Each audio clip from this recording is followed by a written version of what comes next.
All right, YouTube. This Detroit's HPTV coming to you out of Detroit early Sunday morning. We had an eventful week. This week, you got the chance to see Ayanna Presley of Congress say she wanted to partner with anybody who was going to help censor the American people. You had Jasmine Crockett come out and say that $5,000 in a dividend from the government ain't gonna help no black people. We don't need it. We don't need $5,000. You know, but she only been in Congress 2 years and is worth $9 million. So they're kicking and screaming about these audits, and they really are playing a race card with black people. And I'm gonna tell you why. The Democratic Party, without their strongest base, which is black women, don't have a party. There are not enough white liberals to maintain their party. So they need black people. They need black women as their base and as their face to hold on to their hardcore constituents. This is why you're seeing the Abby Phillips and the Joy Reids and uh, the Ayanna Presleys and the Jasmine Crockett's. This is why you're seeing them out front. And this is why they are consistently playing the race card. Trump threw an event for Black History Month. Now remember, they told you he was going to cancel Black History Month. So he threw a big event for Black History Month and invited a lot of black conservatives. Mainstream media didn't want to cover it because it went against their narrative. Then they say he's pandering. Why would he pander to a base that his that has historically not voted conservative? You got to realize that over 90% of black people went Democrat. They voted for the late term termination of pregnancy, like we know. They voted for the open borders. They voted for the transgender of children. That was what Kamala Harris and Joe Biden ran on. And then they say they don't like DEI, even though Joe Biden put in a DEI Supreme Court justice with Ketanji Brown. Her first day at work, they asked her, could she define what a woman was? Here is a woman who can't define what a woman is, but yet she made it to the Supreme Court. So they've been attacking the mentality of the people by saying when they say DEI, it means black people. But DEI did not benefit black people. It benefited white women, immigrants, with black people at the bottom of the recipients of those DEI hiring processes. So now Donald Trump has fired the general. They're screaming racism. They're not going to tell you he fired 3 white generals and military men and vice chiefs of staff and 2 women. So to make it about race, they ignore the fact that not only did he get fired, several other people got fired. And at some point in time, you have to realize it's a hustle. People been using race as a hustle since the King era. After Martin Luther King and Malcolm X in that era in the civil rights movement, the race hustle has become a way for people to become rich, exploiting old traumas, new traumas. They sell it to you in the ways of fear mongering and racism. But do you remember under Joe Biden, 9 black women were unalived, had their lives taken at the market in New York? They didn't give you a crime bill. You don't even mention that anymore.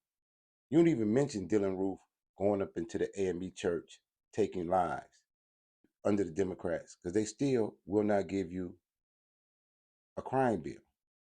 He didn't pardon any of the people that he used as attack dogs against Trump pre-election, like Letitia James, Fannie Willis, uh, Bragg, and the rest of them. So the loyalty to the Democratic Party, the party of the Ku Klux Klan, the party that fought to uphold slavery, the party of redlining and Jim Crow. What is the hold that they have on these so-called black politicians and black leaders? Because I'm going to show you a clip, and clearly you're going to see the race baiting. The general was fired because ideologically he was in opposition to the administration. He has a whole different thought process when it comes to running the military.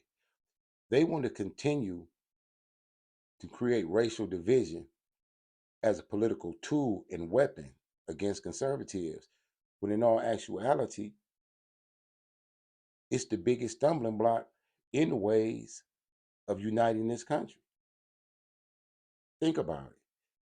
Ayanna Presley, she said that Trump was a fascist and Hitler and his administration was fascists and idiots and every other kind of name that you can call them. But she wants to propose a reparation bill in front of them.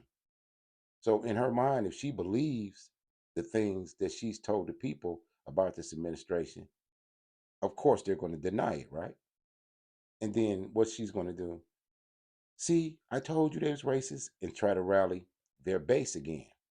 It's all political theater. Because why would you say that you don't support the right and you totally against the right, but you still expect them to service your needs even when your own party didn't? People have been voting Democrat for over 60 something years and in the worst condition than they ever was. Yeah, our communities are in a worse condition over the last 60 years. I know that. I grew up and seen and witnessed how the identity politics and how liberalism undermined our communities. But yet they still play the race card. They still try to confuse you. And I want you to watch this clip with me. I'm doing a reaction to Greg Foreman over at the Black Conservative Perspective. And I want you to see what he says on this topic and watch and read between the lines. This is for fair uses in the 1976 Copyright Act for commentary educational purposes. Check this out.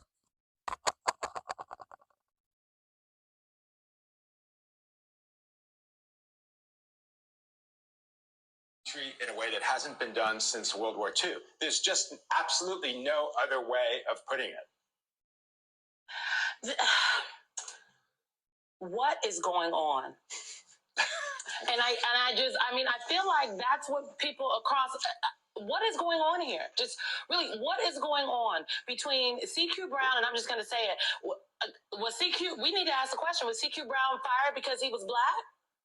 Because it's not that he's unqualified, right? She comes straight in the door, race baiting. Was he fired because he was black? Even though, like I told you before, 3 white men and 2 women were also fired. But as you watch this video play out, you're going to see why Trump got rid of him. You're going to see why they fired him. Check it out. Not that he was confirmed by the Senate. And then when it comes to Ukraine, I just like, is Ronald Reagan rolling over in his grave right now? Where are the real Republicans in America? Where are the people that care about democracy? I am just, Rick Steele, I'm very confused and concerned. Boy.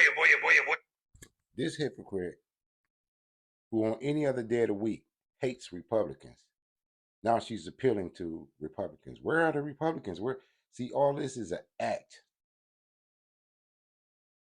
It's political theater.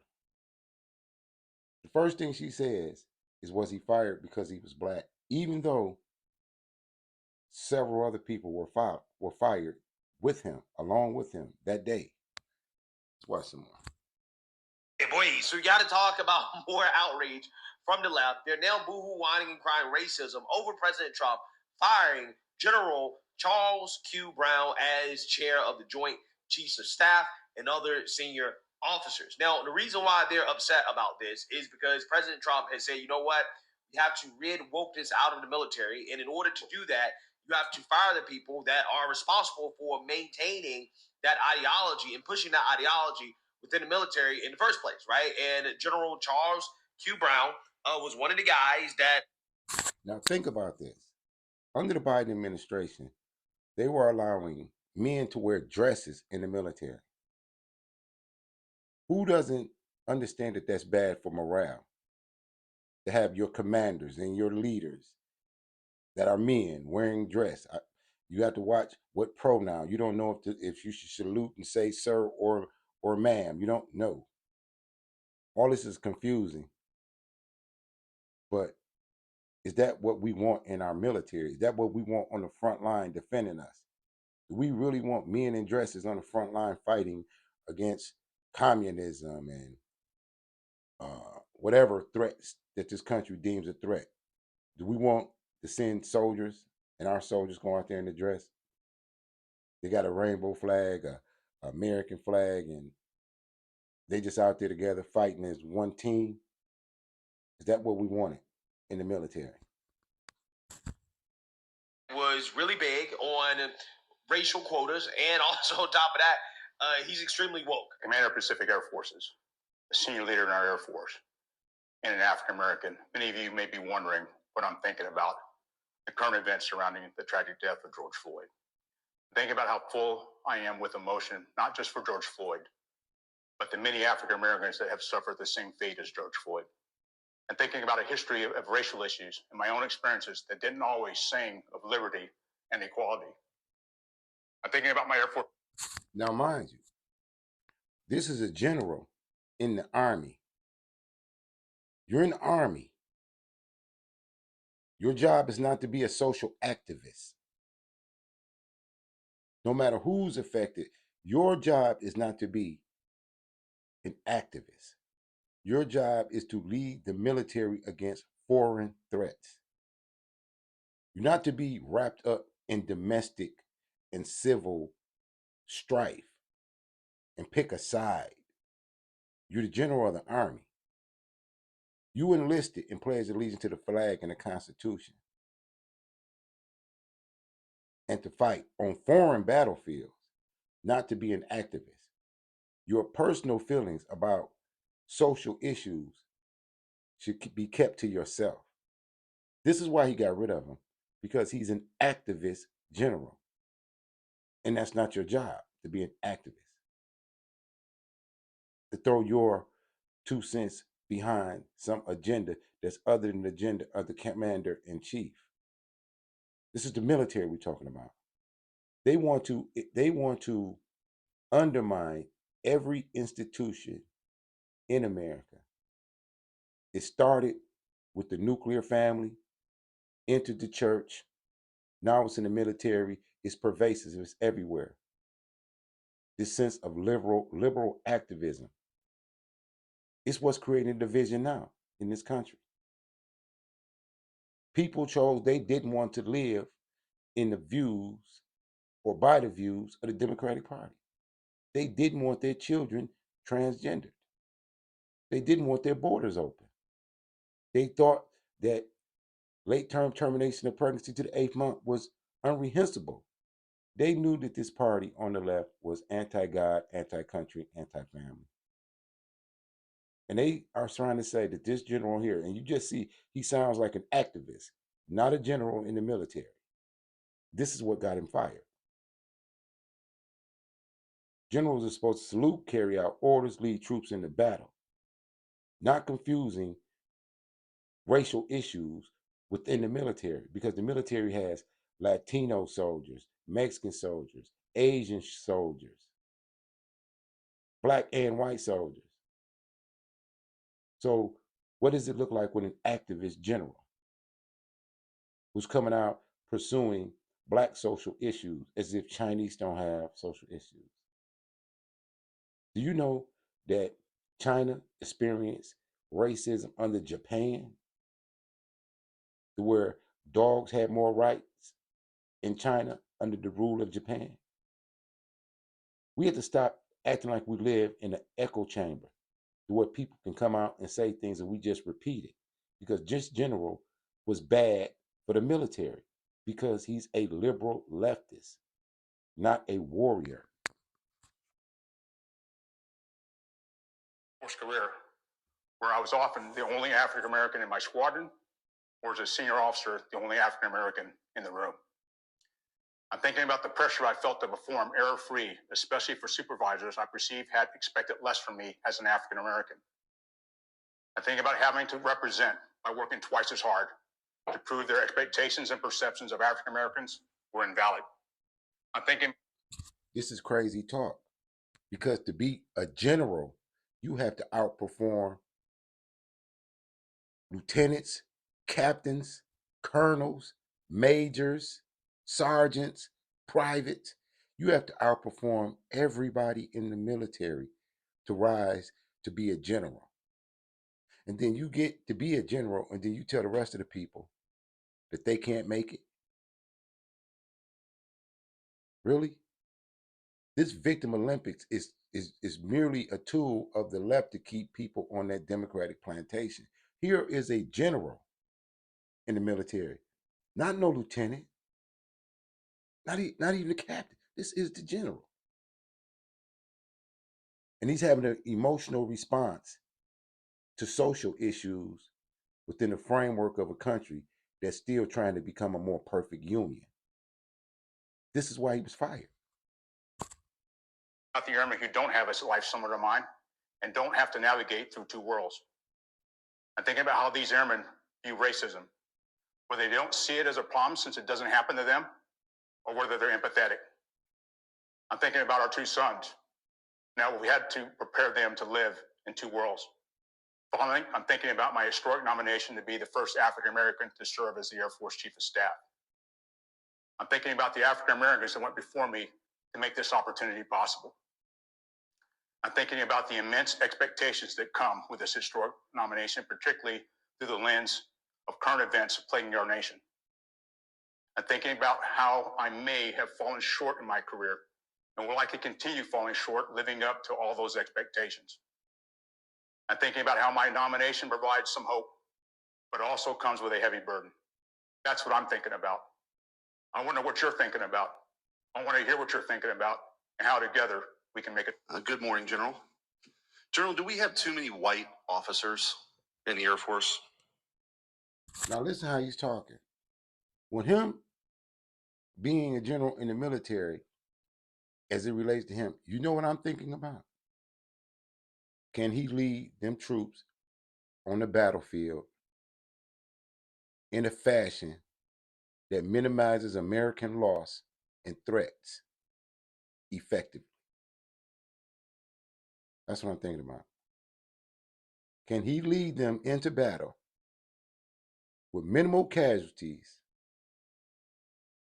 and effectiveness? Period. He's a general in the Army, going to be chief of staff. At this point, why is the race card even necessary? If I was the general,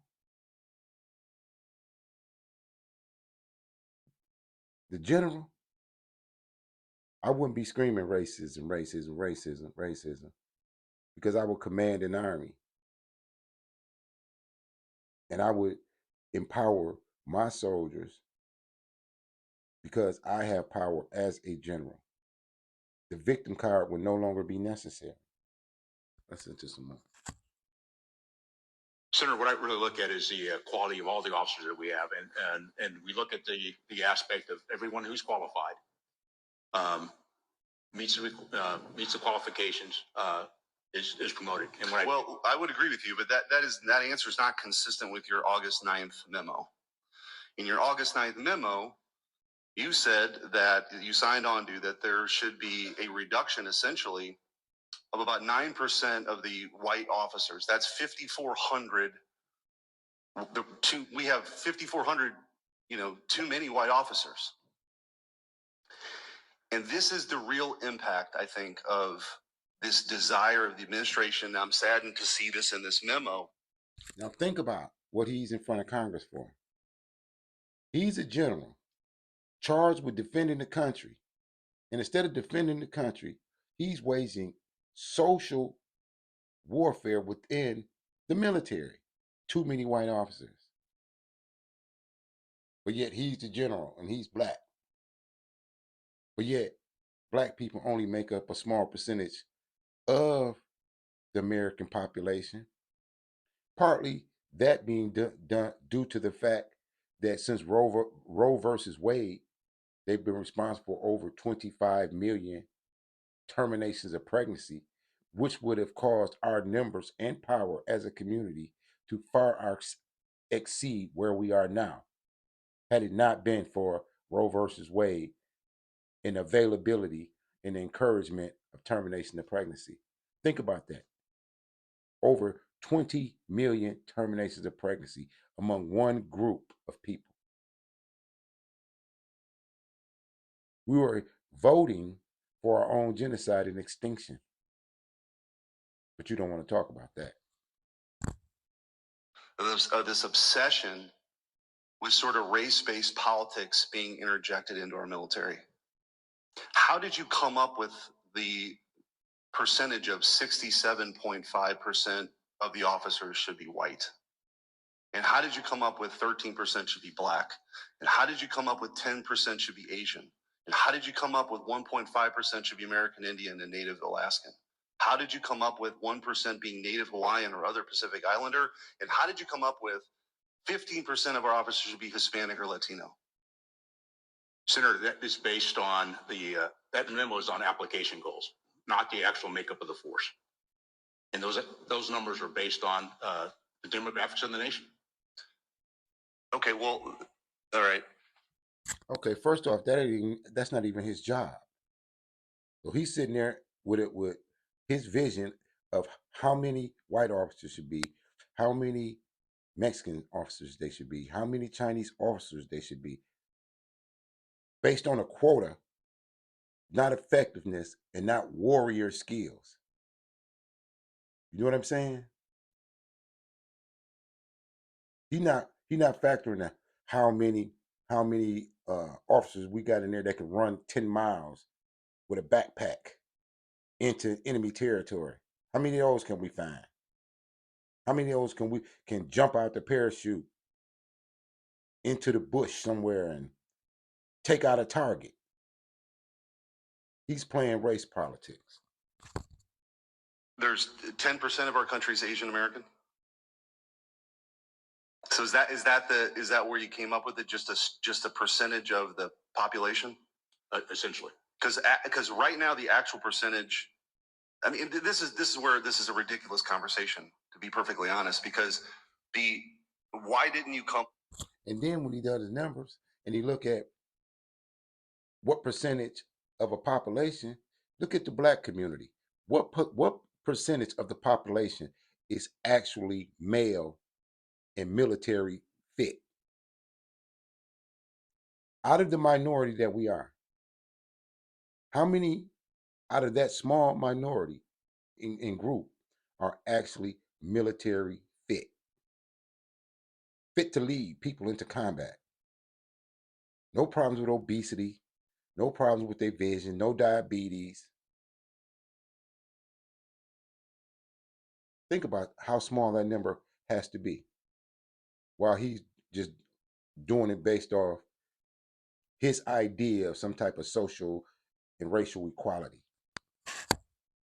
Up with, or are you going to come up with the percentage of the overall force? Did you contemplate that?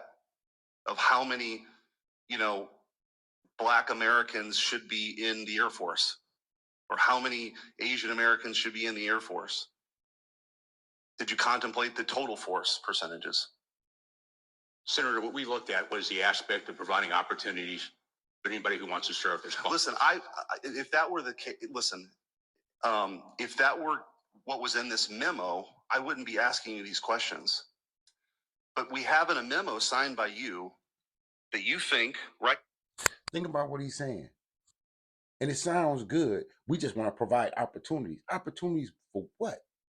Opportunities to be on the front line, fighting in foreign countries, using intel. That's not a job that's supposed to be for opportunities. That's a job that's supposed to be skilled, based on patriotism, based on a warrior mentality, a chosen profession. You don't go into the military by default. It's too dangerous of a job.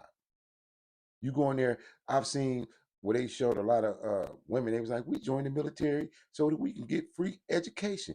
So when the war pops off, then you like, oh, I didn't think we was gonna go to war. What?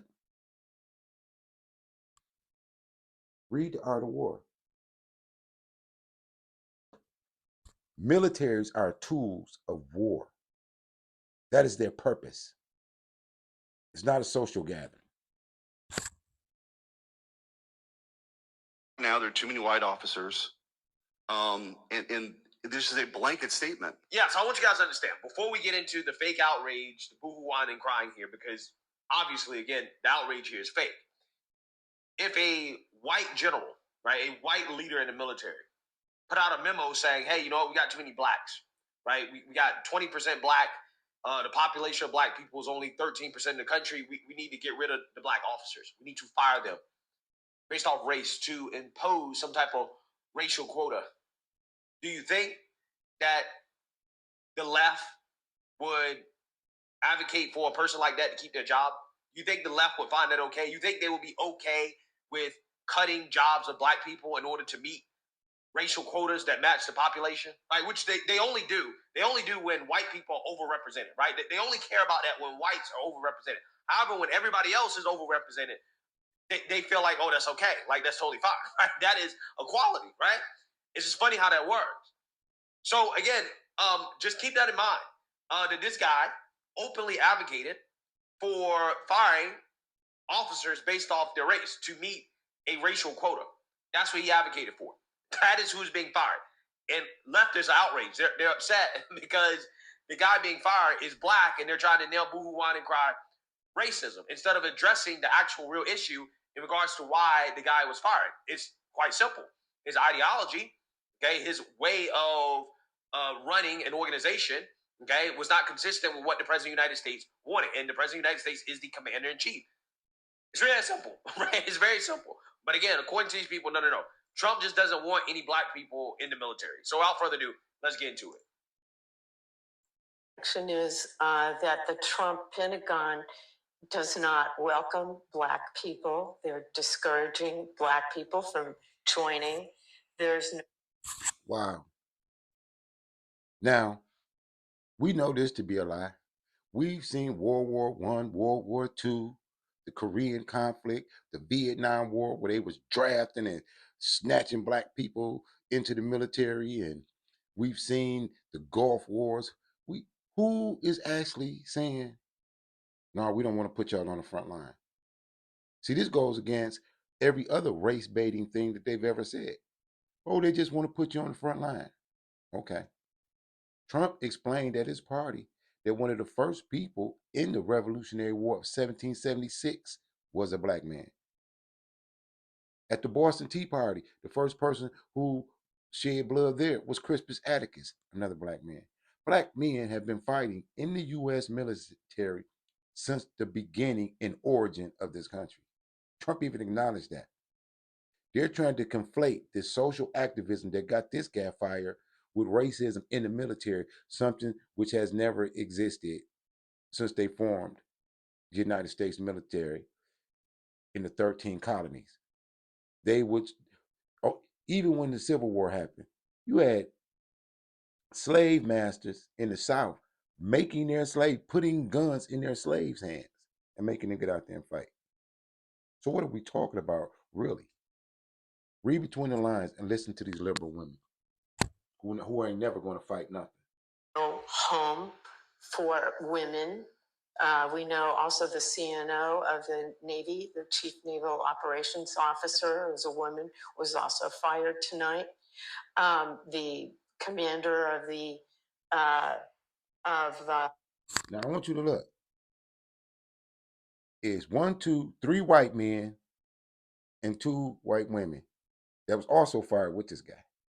I guess they don't count. Them getting fired didn't even matter to them. Look at this picture again. The Air Force Vice Chief, we actually have the list up there. The Air Force Vice Chief was fired, Lieutenant General was also fired, and then 3 JAGs were also fired. Yes, so there was a purge of the lawyers, the senior lawyers, and the message there is that there's no rule of law left. It's a lawless purge. They removed the lawyers, and you have lawyers at every level of command. And it's a terrible message to send out tonight. And also, it's No, I want to know why we got all these lawyers in leadership positions in the military. They went to law school. They weren't fighting in wars. They were going to school. Pete Hegseth is trying to make it a warrior military, not a bureaucratic social experiment. Think about that. This is the military. in the military, what we know is that we come from all different walks of life. We're different races. We have different economic backgrounds or different genders, and that there's no place for disrespect or a lack of respect for the dignity of soldiers. One of the things to remember about CQ Brown, he was put in his previous position by Donald Trump, and Trump praised him when he did that. Okay, she said the quiet part out loud. Trump hired him and put him in to the position before the actual general became an activist. When he was just a soldier carrying out his duties for the commander in chief, Trump put him in the position in the military. Now that he's chosen another direction ideologically, why wouldn't Trump remove him? I didn't hire you to do this. I didn't hire you to be a social activist. I hired you to lead men, lead these troops on the battlefield. I didn't hire you to be critiquing me. He actually was on duty today, as he always is. He was down at the border with our troops down there when this firing order came down. How can we look at this and not see this as just simply Pete Hegseth has decided that he is a symbol of DEI, and that's why he was fired? I'm not going to say it's a symbol of DEI. I mean, this is maybe surprising. No, we've been saying about this. Secretary Hegseth was talking about how he needed to go. But look at what Hegseth is talking about as the Pentagon as a whole. He is looking to completely restructure the approach that the previous administration had. But that's so he's not going to be why replacing Hegseth a lot of said people. that. That's not why Hegseth said he should be fired. He said he should be fired because he was, in his words, involved in DEI. CQ Brown, as far as we know, there's been no indication that he's been fired for cause, that he did anything wrong, that he has some philosophical approach to war fighting that is different from the president's. Wow. I would argue that, his adherence to DEI, okay, the fact that that's a part of his ideology in regards to staffing of the military, that, in my opinion, would classify as being a different kind of approach when it comes to fighting wars, right? Because you're not trying to hire the most qualified people, you're trying to meet racial quotas, okay? So that's a problem. And again, see how Abby Phillip here frames the firing in a very dishonest way, where she says, well, it seems as if he was just fired for being a symbol of DI, aka he was fired for being black. That's what she's trying to say, right? That's what she's trying to say. He wasn't fired for being black. He was fired because his ideological approach is not consistent with that of the new administration. It's really that simple.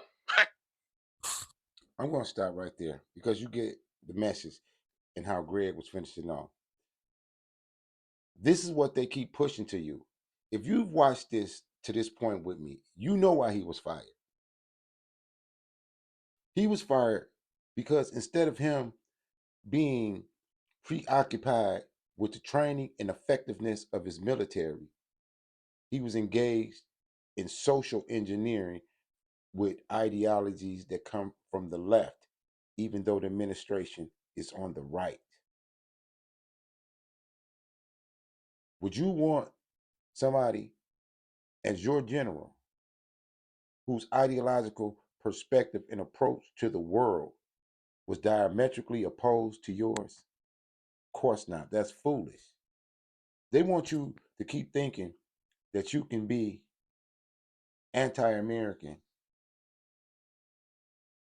anti-cultural, anti-family, all these anti-things, and still think that people are going to live in your reality. You lost. Liberals, you lost. You lost the House, you lost the Senate, you lost the presidency, you lost. People chose not to go in the direction you want to take the country. And that's a part of why this guy was fired. That's part of the reason a lot of people are being fired. They don't fit into the new administration. They don't fit into where the American people want to go. You always screaming democracy. Democracy is about voting in people for an agenda that you support. So the people supported Trump and this administration. They voted him in because they support the agenda. So at this point, you're really just going against the will of the people. We already know you were willing to go against the will of God in scripture and every other social norm. Now it's plain to see that you want to go against the will of the people. And it's not working for you. Well, that's all I had this Sunday morning. It's Detroit's HPTV coming to you out of Detroit. Support the channel, like, share, and subscribe. As always, salute to all patriots. Keep your head on the swivel. Peace.